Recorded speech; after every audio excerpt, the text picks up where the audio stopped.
Stories from the Arabian Nights by Laurence Housman. Ali Baba and the 40 Thieves. In a town in Persia lived two brothers named Cassim and Ali Baba, between whom their father at his death had left what little property he possessed equally divided. Cassim, however, having married the heiress of a rich merchant, became soon after his marriage the owner of a fine shop, together with several pieces of land, and was in consequence, through no effort of his own, the most considerable merchant in the town. Ali Baba, on the other hand, was married to one as poor as himself, and having no other means of gaining a livelihood, he used to go every day into the forest to cut wood, and lading therewith the 3 asses which were his sole stock in trade, would then hawk it about the streets for sale. One day, while he was at work within the skirts of the forest, Ali Baba saw, advancing towards him across the open, a large company of horsemen, and fearing from their appearance that they might be robbers, he left his asses to their own devices, and sought safety for himself in the lower branches of a large tree, which grew in the close overshadowing of a precipitous rock. Almost immediately it became evident that this very rock was the goal toward which the troop was bound, for having arrived, they alighted instantly from their horses, and took down each man of them a sack which seemed by its weight and form to be filled with gold. There could no longer be any doubt that they were robbers. Ali Baba counted 40 of them. Just as he had done so, the one nearest to him, who seemed to be their chief, advanced toward the rock, and in a low but distinct voice uttered the 2 words, "Open, Sesame." Immediately the rock opened like a door, the captain and his men passed in, and the rock closed behind them. For a long while Ali Baba waited, not daring to descend from his hiding place, lest they should come out and catch him in the act. But at last, when the waiting had grown almost unbearable, his patience was rewarded. The door in the rock opened, and out came the 40 men, their captain leading them.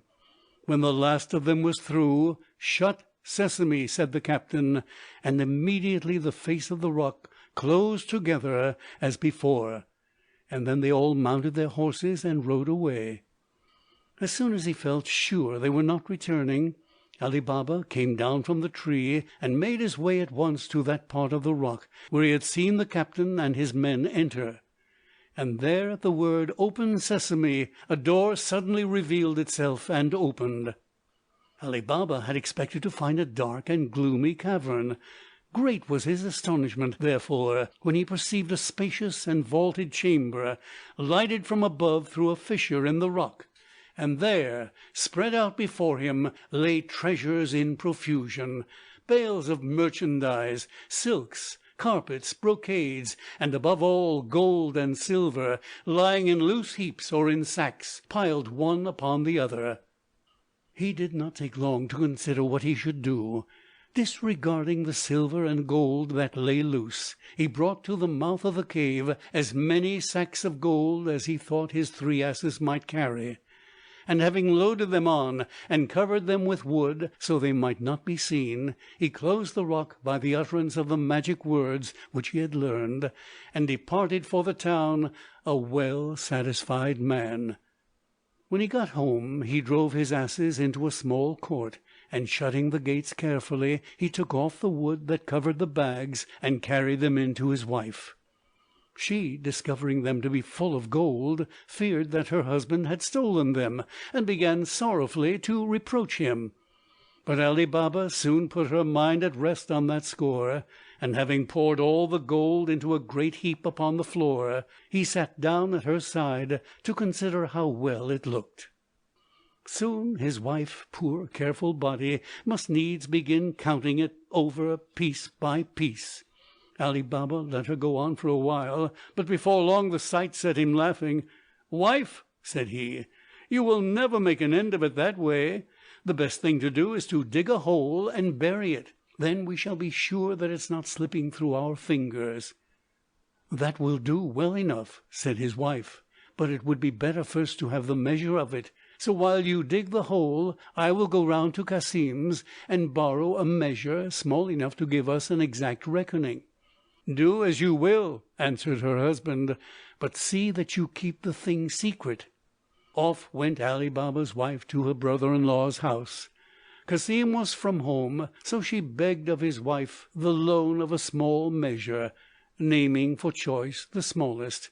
This set the sister-in-law wondering. Knowing Ali Baba's poverty, she was all the more curious to find out for what kind of grain so small a measure could be needed. So before bringing it, she covered all the bottom with lard, and giving it to Ali Baba's wife, told her to be sure and be quick in returning it. The other, promising to restore it punctually, made haste to get home, and there, finding the hole dug for its reception, she started to measure the money into it.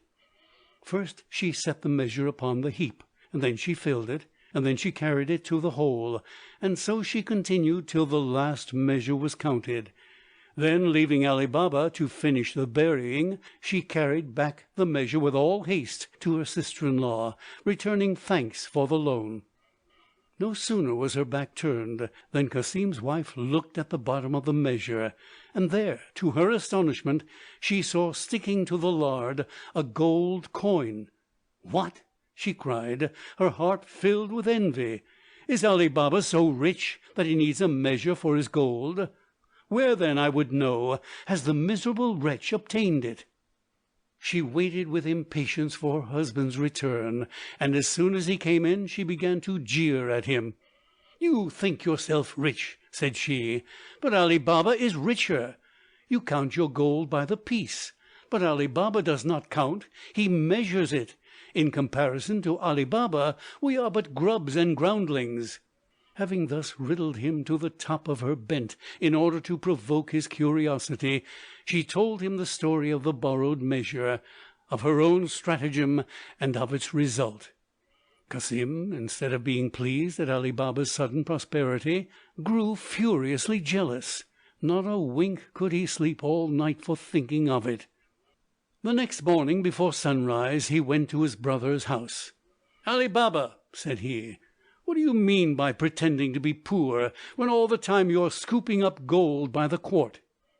"Brother," said Ali Baba, "explain your meaning." "My meaning shall be plain," cried Cassim, displaying the tell-tale coin. "How many more pieces have you like this that my wife found sticking to the bottom of the measure yesterday?" Ali Baba, perceiving that the intervention of wives has made further concealment useless, told his brother the true facts of the case, and offered him, as an inducement for keeping the secret, an equal share of the treasure. "Oh, that is the least that I have the right to expect," answered Cassim haughtily. "It is further necessary that you should tell me exactly where the treasure lies, that I may, if need be, test the truth of your story. Otherwise I shall find it my duty to denounce you to the authorities."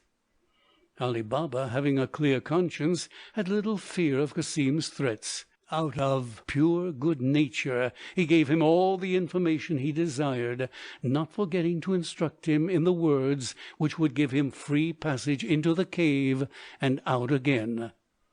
Cassim, who had thus secured all he had come for, lost no time in putting his project into execution.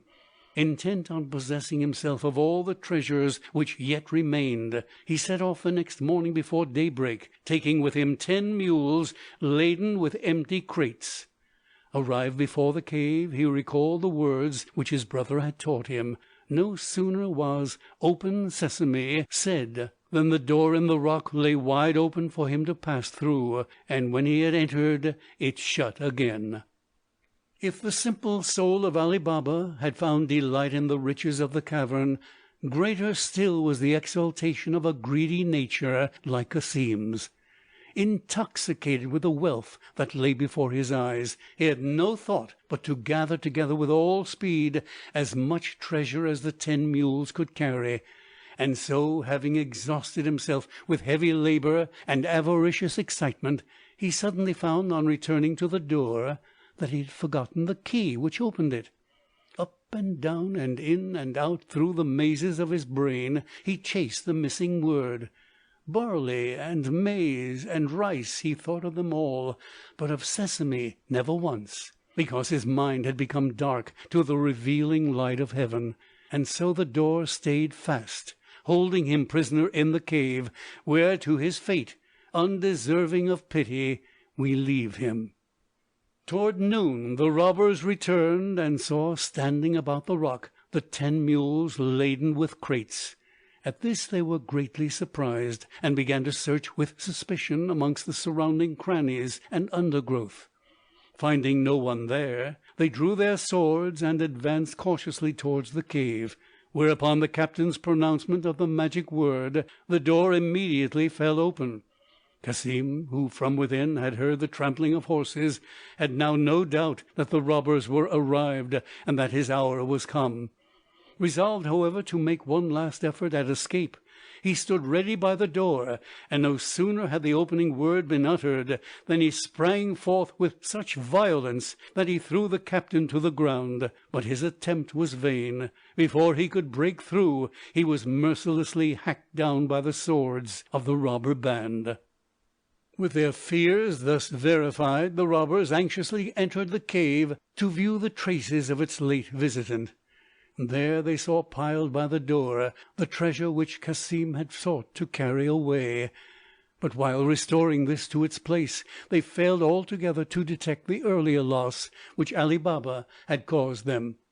Reckoning, however, that as one had discovered the secret of entry, others also might know of it, they determined to leave an example for any who might venture thither on a similar errand, and having quartered the body of Cassim, they disposed it at the entrance in a manner most calculated to strike horror into the heart of the beholder.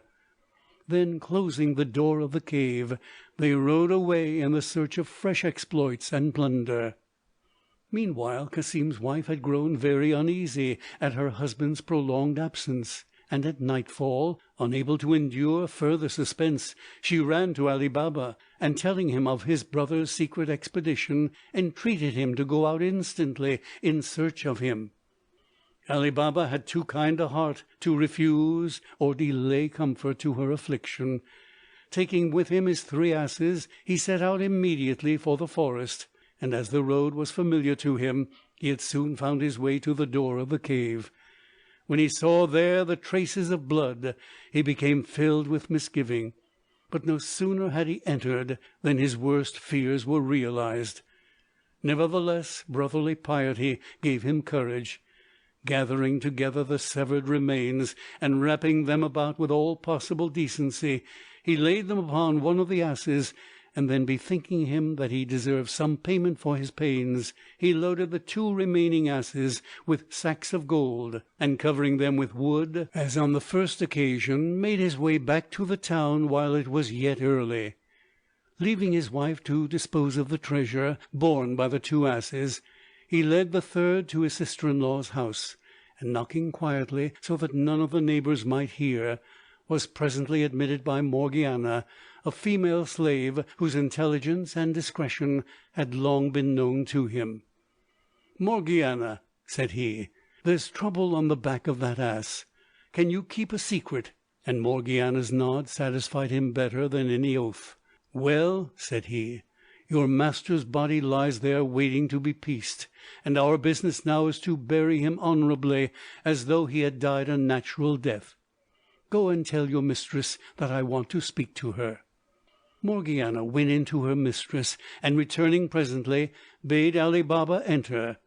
Then, leaving him to break to his sister-in-law the news and the sad circumstances of his brother's death, she, with her plan already formed, hastened forth and knocked at the door of the nearest apothecary. As soon as he opened to her, she required of him in trembling agitation certain pilules efficacious against grave disorders, declaring in answer to his questions that her master had been taken suddenly ill, and with these she returned home, and her plan of concealment having been explained and agreed upon much to the satisfaction of Ali Baba, she went forth the next morning to the same apothecary, and with tears in her eyes besought him to supply her in haste with a certain drug that is given to sick people only in the last extremity. Meanwhile the rumour of Cassim's sickness had got abroad. Ali Baba and his wife had been seen coming and going, while Morgiana, by her ceaseless activity, had made the 2 days' pretended illness seem like a fortnight. So when a sound of wailing arose within the house, all the neighbours concluded without further question that Cassim had died a natural and honourable death. But Morgiana had now a still more difficult task to perform, it being necessary for the obsequies that the body should be made in some way presentable. So at a very early hour the next morning she went to the shop of a certain merry old cobbler, Baba Mustapha by name, who lived on the other side of the town. Showing him a piece of gold, she inquired whether he were ready to earn it by exercising his craft in implicit obedience to her instructions. And when Baba Mustapha sought to know the terms, "First," said she, "you must come with your eyes bandaged. Secondly, you must sew what I put before you without asking questions. And thirdly, when you return you must tell nobody." Mustapha, who had a lively curiosity into other folks' affairs, boggled for a time at the bandaging, and doubted much of his ability to refrain from question. But having on these considerations secured the doubling of his fee, he promised secrecy readily enough, and taking his cobbler's tackle in hand, submitted himself to Morgiana's guidance, and set forth. This way and that she led him blindfold, till she had brought him to the house of her deceased master. Then, uncovering his eyes in the presence of the dismembered corpse, she bade him get out thread and wax, and join the pieces together. Baba Mustapha plied his task according to the compact, asking no question. When he had done, Morgiana again bandaged his eyes, and led him home, and giving him a third piece of gold, the more to satisfy him, she bade him good day, and departed. So in seemliness and without scandal of any kind were the obsequies of the murdered Cassim performed. And when all was ended, seeing that his widow was desolate and his house in need of a protector, Ali Baba, with brotherly piety, took both the one and the other into his care, marrying his sister-in-law according to Moslem rule, and removing with all his goods and newly acquired treasure to the house which had been his brother's.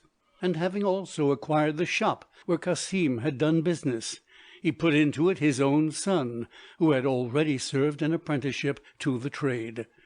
And so, with his fortune well established, let us now leave Ali Baba and return to the robbers' cave. Thither at the appointed time came the 40 robbers, bearing in hand fresh booty, and great was their consternation to discover that not only had the body of Cassim been removed, but a good many sacks of gold as well. It was no wonder that this should trouble them, for as long as anyone could command secret access, the cave was useless as a depository for their wealth. The question was, what could they do to put an end to their present insecurity? After long debate it was agreed that one of their number should go into the town disguised as a traveller, and there, mixing with the common people, learn from their report whether there had been recently any case in their midst of a sudden prosperity or sudden death. If such a thing could be discovered, then they made sure of tracking the evil to its source and imposing a remedy. Although the penalty for failure was death, one of the robbers at once boldly offered himself for the venture, and having transformed himself by disguise, and received the wise counsels and commendations of his fellows, he set out for the town. Arriving at dawn, he began to walk up and down the streets and watch the early stirring of its inhabitants, and so before long he drew up at the door of Baba Mustapha, who, though old, was already seated at work upon his cobbler's bench. The robber accosted him. "I wonder," said he, "to see a man of your age at work so early. Does not so dull a light strain your eyes?" "Not so much as you might think," answered Baba Mustapha. "Why, it was but the other day that at this same hour I saw well enough to stitch up a dead body in a place where it was certainly no lighter." "Stitch up a dead body!" cried the robber, in pretended amazement, concealing his joy at this sudden intelligence. "Surely you mean in its winding sheet, for how else can a dead body be stitched?" "No, no," said Mustapha. "What I say I mean, but as it is a secret, I can tell you no more." The robber drew out a piece of gold. "Come," said he, "tell me nothing you do not care to, only show me the house where lay the body that you stitched." Baba Mustapha eyed the gold longingly. "Would that I could," he replied, "but alas, I went to it blindfold."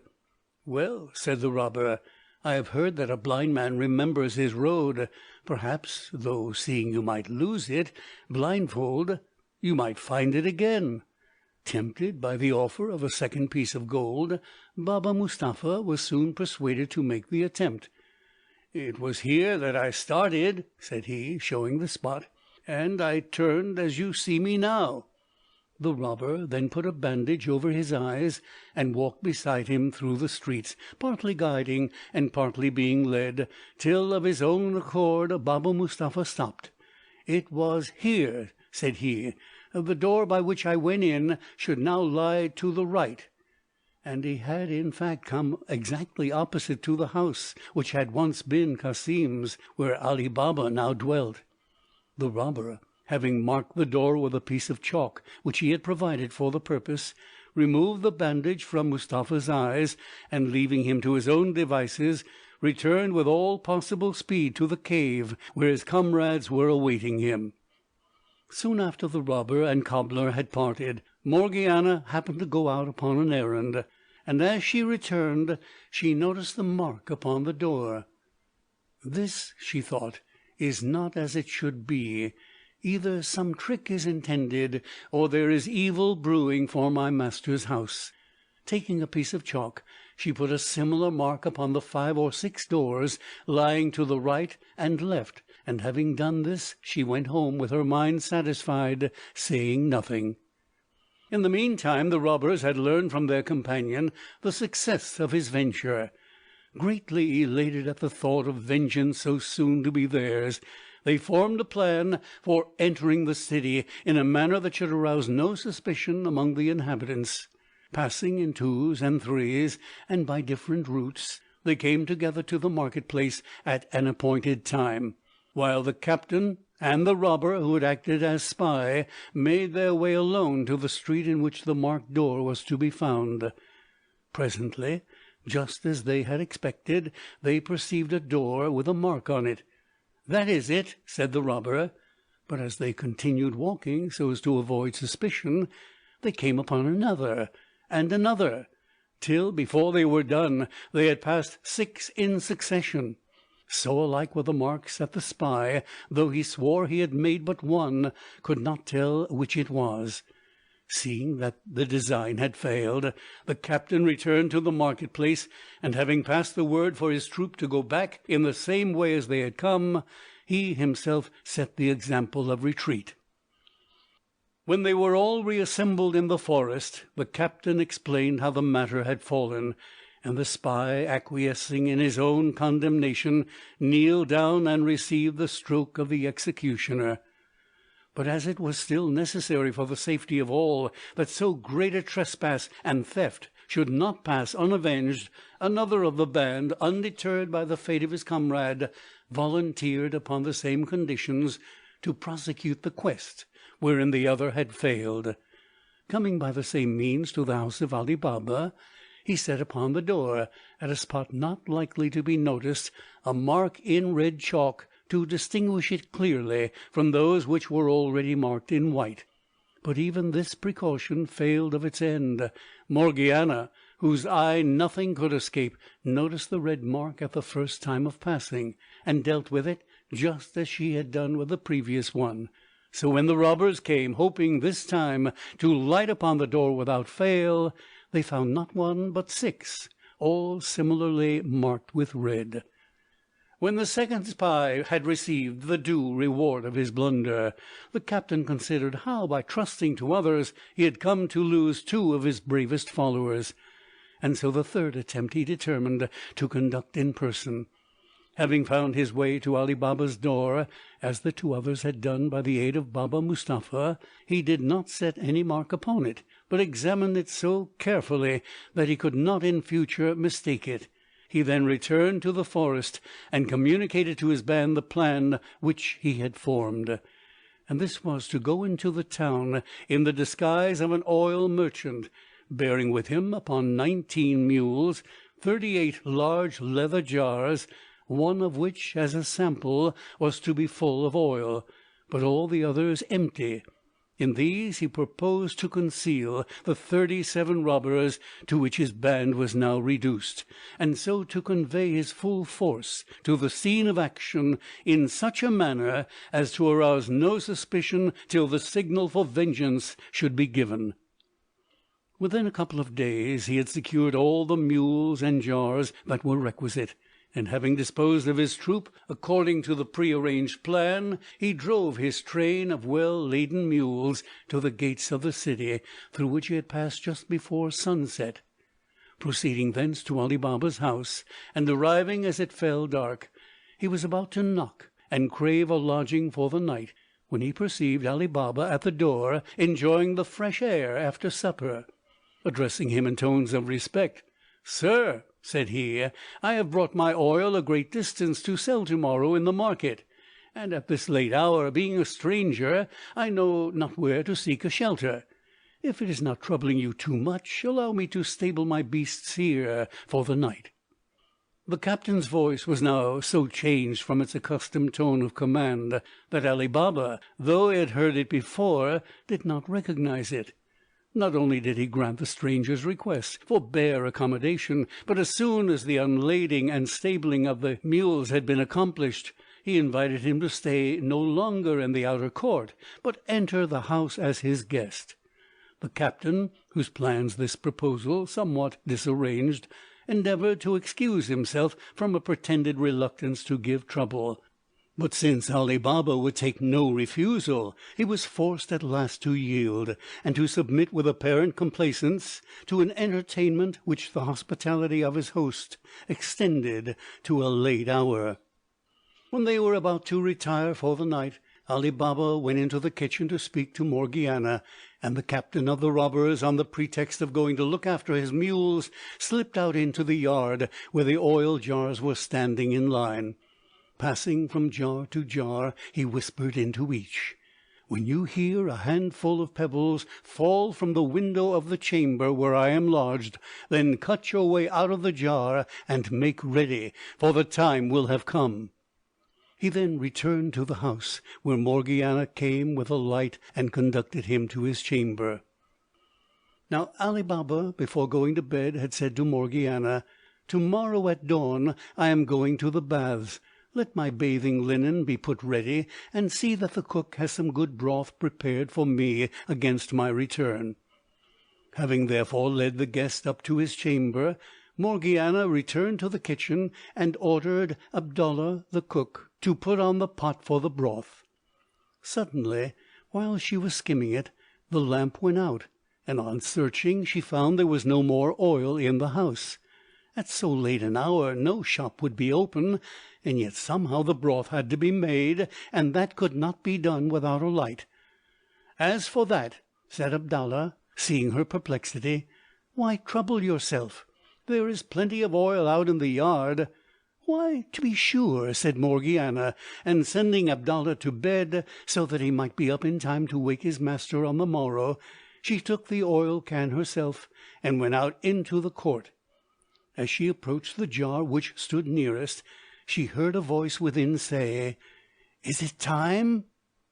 To one of Morgiana's intelligence, an oil jar that spoke was an object of even more suspicion than a chalk mark on a door, and in an instant she apprehended what danger for her master and his family might lie concealed around her. Understanding well enough that an oil jar which asked a question required an answer, she replied quick as thought, and without the least sign of perturbation, "Not yet, but presently."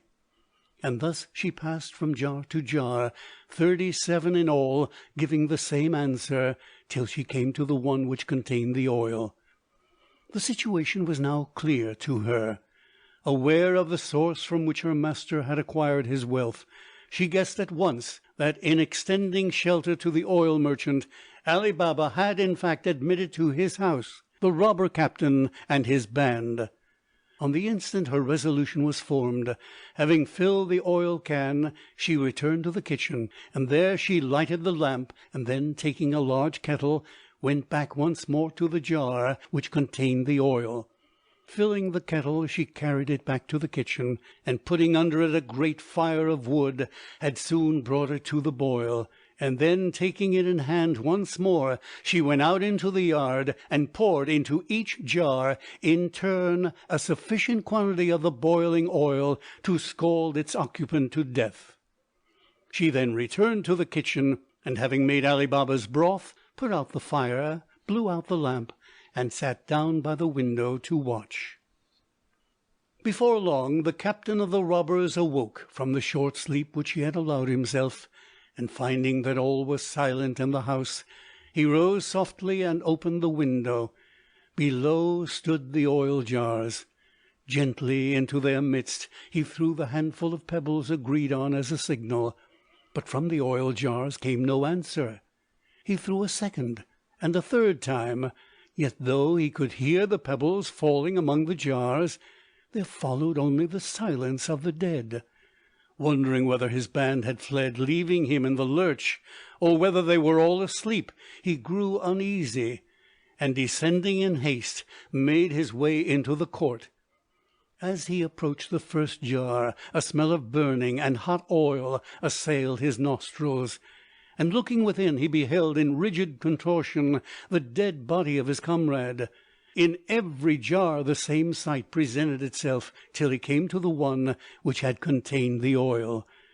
There, in what was missing, the means and manner of his companion's death were made clear to him. Aghast at the discovery, and awake to the danger that now threatened him, he did not delay an instant, but forcing the garden gate, and thence climbing from wall to wall, he made his escape out of the city.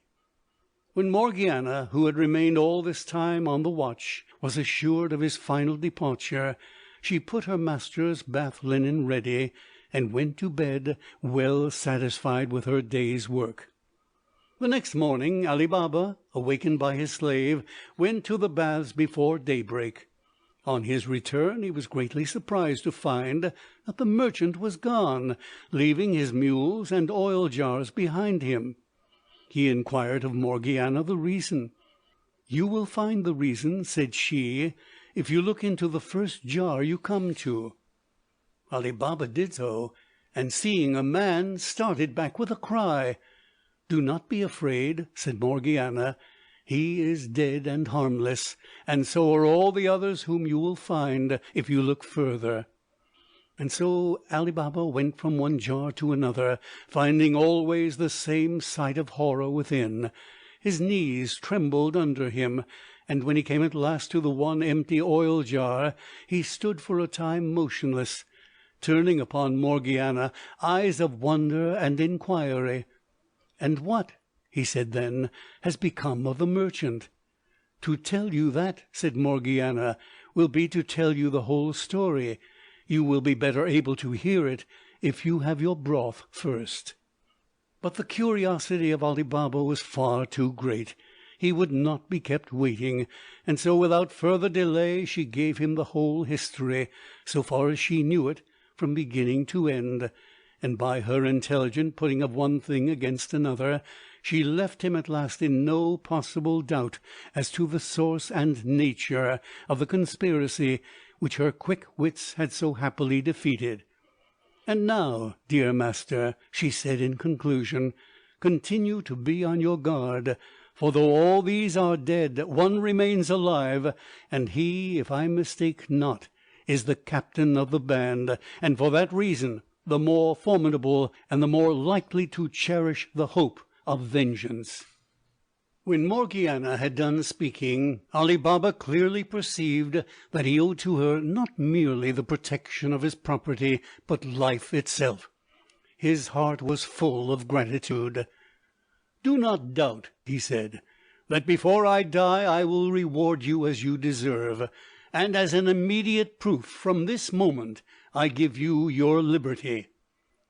This token of his approval filled Morgiana's heart with delight, but she had no intention of leaving so kind a master, even had she been sure that all danger was now over. The immediate question which now presented itself was how to dispose of the bodies. Luckily, at the far end of the garden stood a thick grove of trees, and under these Ali Baba was able to dig a large trench without attracting the notice of his neighbours. Here the remains of the 37 robbers were laid side by side. The trench was filled again, and the ground made level. As for the mules, since Ali Baba had no use for them, he sent them, 1 or 2 at a time, to the market to be sold. Meanwhile the robber captain had fled back to the forest. Entering the cave, he was overcome by its gloom and loneliness. "Alas!" he cried, "my comrades, partners in my adventures, sharers of my fortune, how shall I endure to live without you? Why did I lead you to a fate where valor was of no avail, and where death turned you into objects of ridicule? Surely, had you died sword in hand, my sorrow had been less bitter. And now what remains for me but to take vengeance for your death, and to prove, by achieving it without aid, that I was worthy to be the captain of such a band?" Thus resolved, at an early hour the next day he assumed a disguise suitable to his purpose, and going to the town, took lodging in a khan. Entering into conversation with his host, he inquired whether anything of interest had happened recently in the town. But the other, though full of gossip, had nothing to tell him concerning the matter in which he was most interested. For Ali Baba, having to conceal from all the source of his wealth, had also to be silent as to the dangers in which it involved him.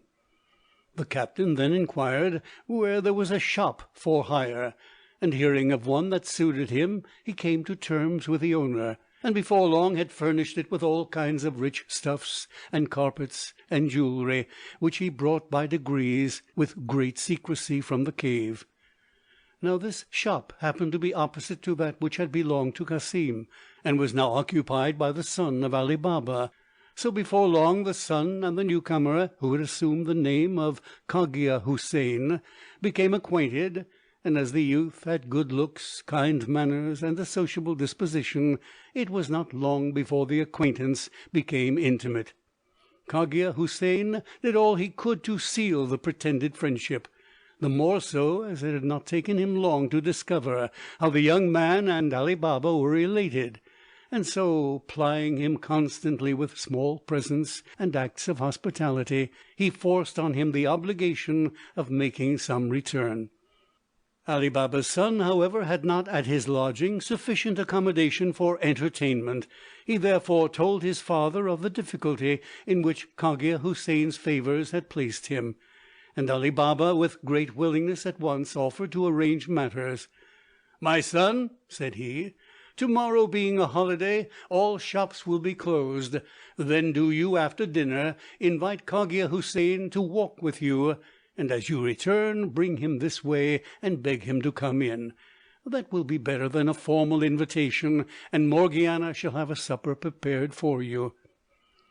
This proposal was exactly what Ali Baba's son could have wished, and so on the morrow he brought Cogia Houssain to the door as if by accident, and stopping, invited him to enter. Cogia Houssain, who saw his object thus suddenly attained, began by showing pretended reluctance, but Ali Baba himself, coming to the door, pressed him in the most kindly manner to enter, and before long had conducted him to the table where food stood prepared. But there an unlooked-for difficulty arose. Wicked though he might be, the robber captain was not so impious as to eat the salt of the man he intended to kill. He therefore began with many apologies to excuse himself, and when Ali Baba sought to know the reason, "Sir," said he, "I am sure that if you knew the cause of my resolution you would approve of it. Suffice it to say that I have made it a rule to eat of no dish that has salt in it. How then can I sit down at your table if I must reject everything that is set before me?"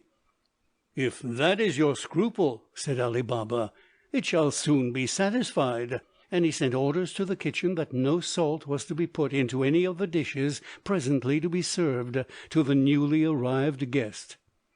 "Thus," said he to Cogia Houssain, "I shall still have the honor to which I have looked forward of returning to you under my own roof the hospitality you have shown to my son." Morgiana, who was just about to serve supper, received the order with some discontent. "Who," she said, "is this difficult person that refuses to eat salt? He must be a curiosity worth looking at."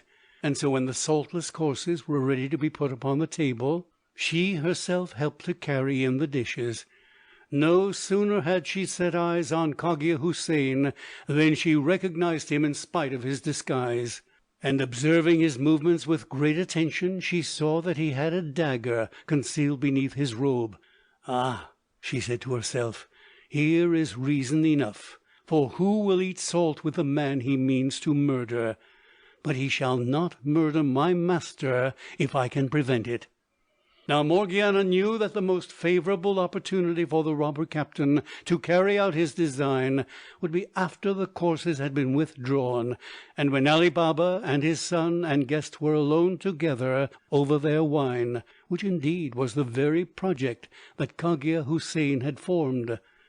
Going forth, therefore, in haste, she dressed herself as a dancer, assuming the headdress and mask suitable for the character, and then she fastened a silver girdle about her waist, and hung upon it a dagger of the same material. Thus equipped, she said to Abdallah the cook, "Take your tabor, and let us go in and give an entertainment in honour of our master's guest." And so Abdallah took his tabor, and played Morgiana into the hall. As soon as she had entered, she made a low curtsy, and stood awaiting orders. Then Ali Baba, seeing that she wished to perform at his guest's honour, said kindly, "Come in, Morgiana, and show Cogia Houssain what you can do." Immediately Abdallah began to beat upon his tabor, and sing an air for Morgiana to dance to. And she, advancing with much grace and propriety of deportment, began to move through several figures, performing them with the ease and facility which none but the most highly practised can attain to. And then, for the last figure of all, she drew out the dagger, and holding it in her hand, danced a dance which excelled all that had preceded it in the surprise and change and quickness and dexterity of its movements. And now she presented the dagger at her own breast, now at one of the onlookers, but always in the act of striking she drew back. At length, as though out of breath, she snatched his instrument from Abdallah with her left hand, and still holding the dagger in her right, advanced the hollow of the tabor toward her master, as is the custom of dancers when claiming their fee. Ali Baba threw in a piece of gold. His son did likewise, and then advancing it in the same manner toward Cogia Houssain, who was feeling for his purse, she struck under it, and before he knew, had plunged her dagger deep into his heart.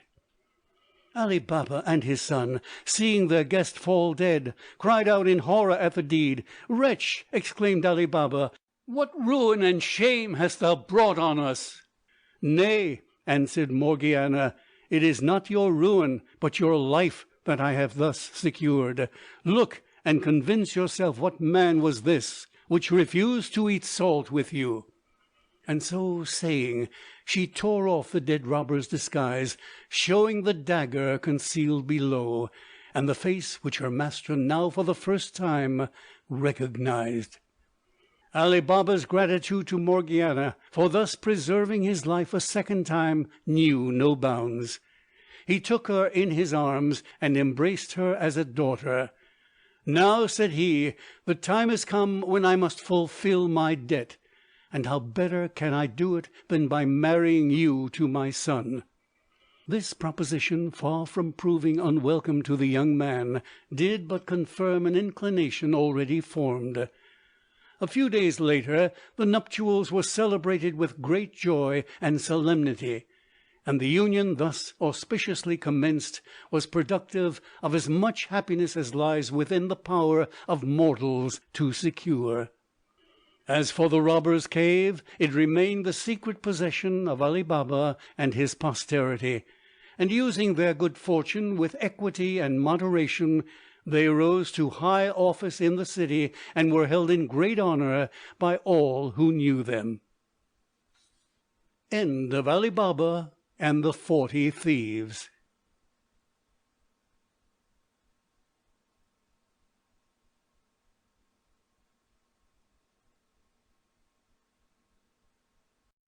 Greatest Audiobooks is excited to partner with Audiobooks.com. Sign up for a free 30-day trial and get your first audiobook free. Cancel anytime, no strings attached. Click below to get your free audiobook today.